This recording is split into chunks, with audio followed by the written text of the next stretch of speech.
পাথর এই যে পাহাড় থেকে পাহাড়ের অংশ এগুলো কালের বিবর্তনে খসে খসে পড়েছে এবং এই নদীগুলোতে পড়ে ইতিহাসে সাক্ষী হয়ে আসছে এই যে পাহাড়।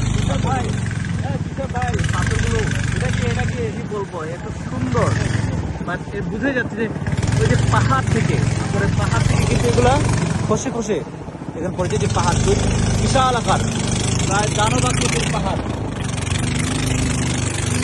দানবাকৃতির পাহাড়গুলো আমার চোখের সামনে,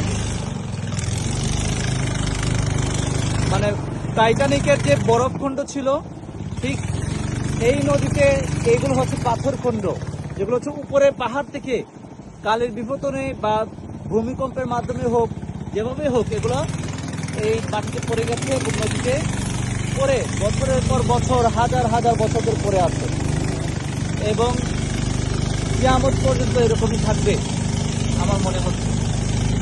এইগুলো হচ্ছে এক একটা প্লেট, এই যে ভূমিকম্পের ফলে যে প্লেট তৈরি হয় আমাদের শিলালিপি, এর প্রকৃষ্ট উদাহরণ হচ্ছে এটা এক একটা প্লেট।